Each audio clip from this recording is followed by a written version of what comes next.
প্রশাসন আমরা দেখছি প্রধান রাজনৈতিক দল বিএনপির পক্ষ অবলম্বন করছে অনেক জায়গায়, এবং মাঠ পর্যায়ে যে ধরনের চাঁদাবাজি চলছে সেই জায়গায় প্রশাসন আসলে নিশ্চুপ ভূমিকা পালন করছে। মূলত বর্তমান রাজনৈতিক পরিস্থিতি, সংস্কার কার্যক্রম এবং নির্বাচন বিষয়ে তাদের প্রধান ফোকাস ছিল। এছাড়াও দেশের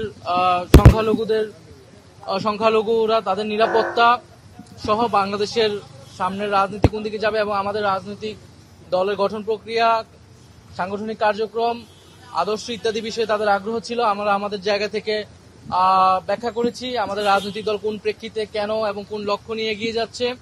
সংস্কার বিষয়ে আমরা যেই প্রস্তাবনাগুলো সংস্কার কমিশনে দিয়েছি সেটি আমরা বলেছি, এবং আমরা আমাদের যে তিনটি দাবি, বিচার, সংস্কার এবং গণপরিষদ নির্বাচন, সেটি আমরা সুস্পষ্টভাবে বলেছি।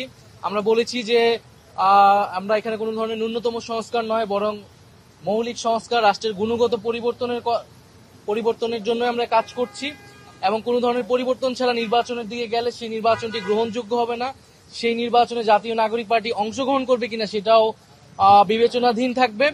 আমরা আমাদের যে তিনটি এজেন্ডা নিয়েই সারা দেশে কাজ করছি, এবং বর্তমান সময়ে যেই মাঠ প্রশাসন রয়েছে সেই মাঠ প্রশাসন আমাদের কাছে মনে হয়েছে যে নিরপেক্ষ আচরণ করছে না। বিভিন্ন জায়গায় জাতীয় নাগরিক পার্টির নেতাকর্মীদের উপরে হামলা চলছে, এবং সেই জায়গায় প্রশাসন আমরা নিশ্চুপ ভূমিকা পালন করতে দেখছি। সেই জায়গাগুলো আমরা বলেছি, এবং আমাদের নিরপেক্ষ না বলতে প্রশাসন কার পক্ষ নিচ্ছে বা কি বলেছে? প্রশাসন আমরা দেখছি প্রধান রাজনৈতিক দল বিএনপির পক্ষ অবলম্বন করছে অনেক জায়গায়, এবং মাঠ পর্যায়ে যে ধরনের চাঁদাবাজি চলছে সেই জায়গায় প্রশাসন আসলে নিশ্চুপ ভূমিকা পালন করছে। আমরা বলেছি যে এই ধরনের একটি প্রশাসন যদি থাকে তাহলে এর আন্ডারে নির্বাচন করাটাও আসলে সম্ভব নয়। ফলে একটি লেভেল প্লেইং ফিল্ডের জন্য একটি নিরপেক্ষ প্রশাসন, আমলাতন্ত্র, পুলিশ আসলে আমাদেরকে নিশ্চিত করতে হবে।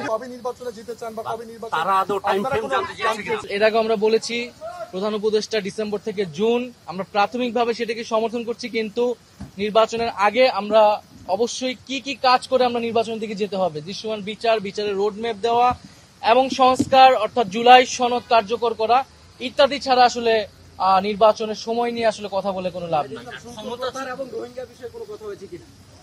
রোহিঙ্গা বিষয়ে তারা আমরা তাদের সাপোর্ট চেয়েছি, তারা বলেছে তারা সেই জায়গাতে নিয়ে বাংলাদেশের প্রতি নির্বাচনে আসা না আসা নিয়ে তাদের সঙ্গে কোনো আলোচনা হয়েছে কিনা? না, এই বিষয়ে কোনো স্পষ্ট আলাপ হয় নাই। আমরা আমাদের যেটা দলীয় অবস্থান আমরা বলেছি বিচারের আগে আওয়ামী লীগের সাংগঠনিক রাজনৈতিক কার্যক্রম এবং ইলেকশনে অংশগ্রহণের কোনো সুযোগ আছে বলে আমরা মনে করি নাই।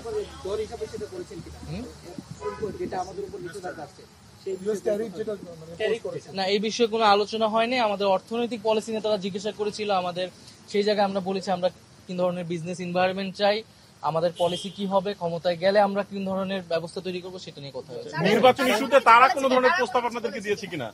কোন ইস্যুতে কথা বলছেন? নির্বাচন ইস্যুতে তারা কি চায়, তাদের মতামত? না, তারা কিছু বলে, তারা আমাদের শুনতে চেয়েছে, তারা বিভিন্ন রাজনৈতিক দলের বক্তব্য তারা শুনতেছে।